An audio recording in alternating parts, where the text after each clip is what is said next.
What is human performance? It's a very simple kind of definition. It's how humans perform. Perform what? Perform work.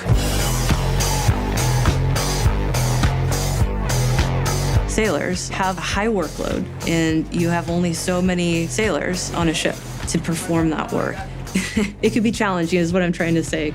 The military is difficult. There's a reason less than 1% of the country will ever serve, because it's not easy. It can become an industrial environment really quick. Industrial is definitely the best way to describe it. So when you're new to it, it's pretty tough. They're having to climb up these almost vertical ladders multiple times a day, up and down, wearing these heavy boots. You hear people going up and down the ladder wells, or it's too cold in the environment or too warm. It's always cold or it's always hot, just trying to find your way around. It's kind of like a maze, and then it goes out to sea, so it's a maze that's rocking a lot. There's work going on around you while you're sleeping. Hazardous materials that are being moved that have to be utilized. They're having to lift these heavy loads every single day, moving back and forth in these tight quarters. A noise that requires hearing protection. Hearing a loudspeaker announcement come on every 30 minutes, and then 30 minutes later, right? 30 minutes later, and each time you wake up. People exercise less frequently because they're not well rested. What they're eating goes down. Consumption of energy drinks go up.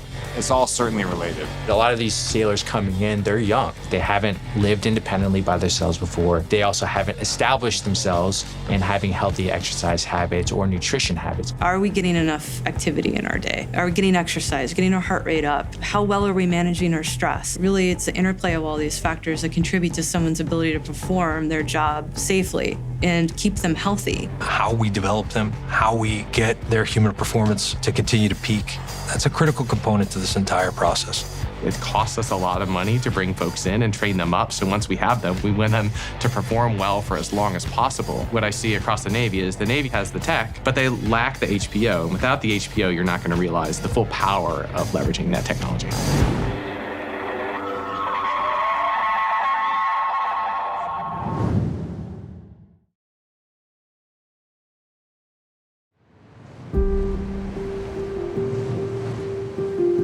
There are 4 pillars of human performance: nutrition, exercise, sleep and fatigue, and mental wellness.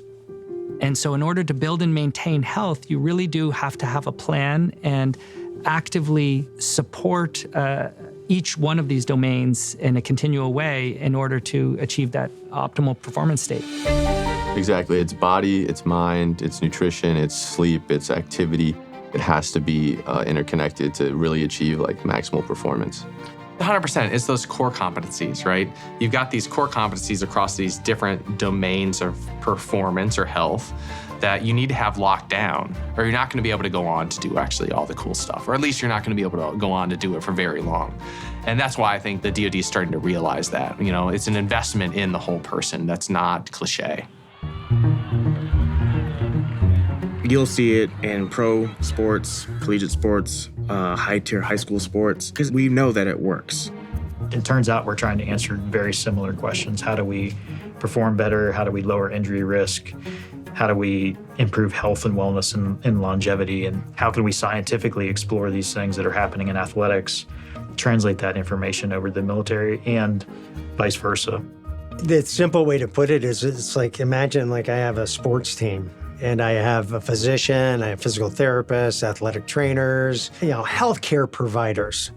And they are part of the performance model. So you take those building blocks of roles and you say, okay, I need to put it in to one house.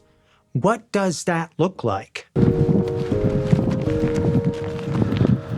In the most highly successful organizations in the military that I've been a part of, HPO is 100% embraced and is a part of the development of those curriculum when we know that we're going to be exposing people to those situations. But on the back end, we're supplying them with the education, hopefully to become resilient with it and to recover afterwards. And they figured out how to adopt it, of course, with our most elite performers first, with special operations.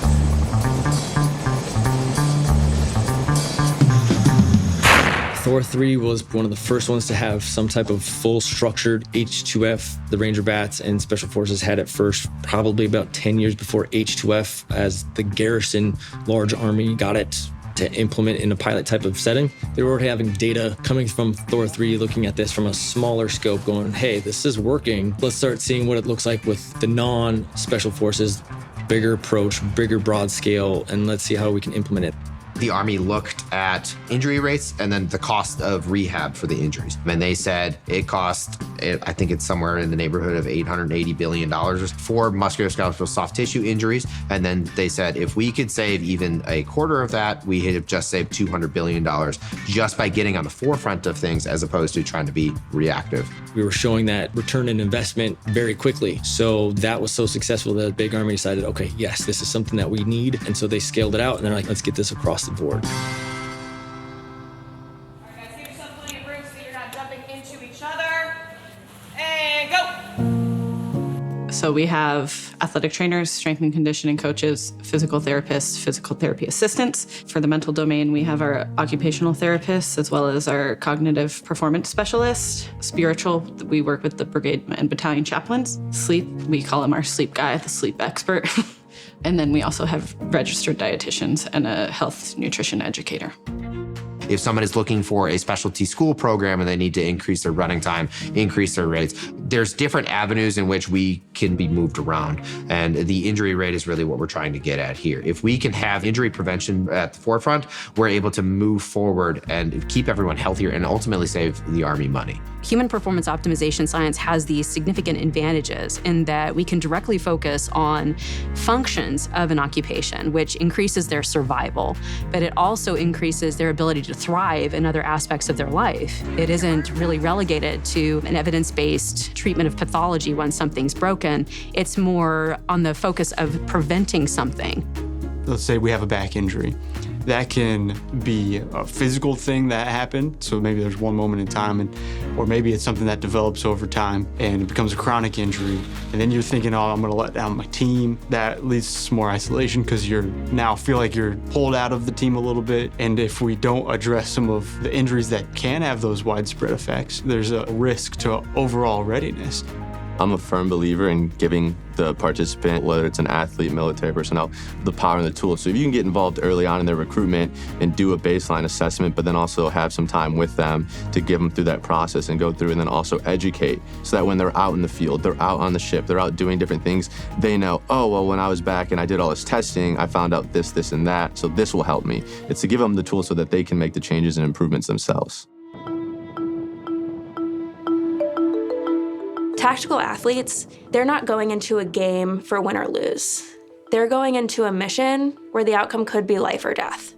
So it's really important for these tactical athletes, first responders, firefighters, military, law enforcement, to understand that they also need to perform optimally so that we have the best outcomes, longevity, safety, all of those sorts of things.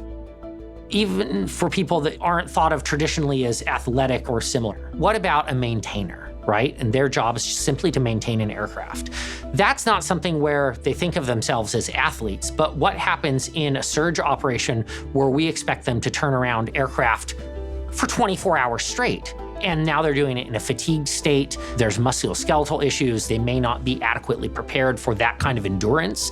And those are the things that we need to help our airmen understand, that you need to be ready now for if and when that time comes. How do we get the best out of you, and how do we get you to realize what you're capable of and getting you to that higher level of yourself? And that was a huge improvement for a commander to look at, oh my gosh, my deployability went from this to that. We're ready to go. We can go to war right now. And I feel very comfortable that my force is as peaked as possible going into that kind of event. Since having H2F, injuries have gone down. And if soldiers are following a strength coach program, their injury risks are decreased dramatically. So what you see with HPOs is a conversion from the generic to the very personalized for individuals. We're actually looking at your specific needs, your specific opportunities for improvement, and leveraging those to the best of our ability.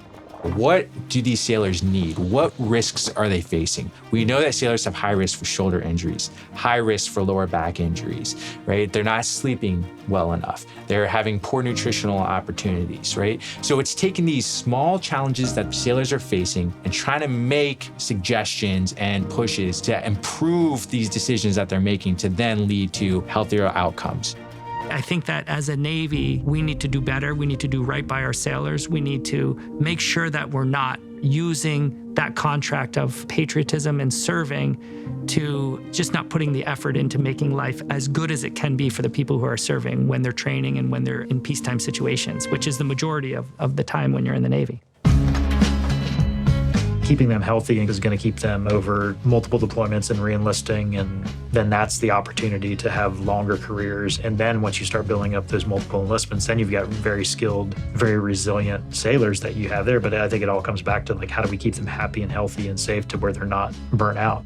Without a human performance program, there is no way to create a standardized method and philosophical doctrine to institute across the service. This is not rocket science. It's literally, are you doing what you need to do?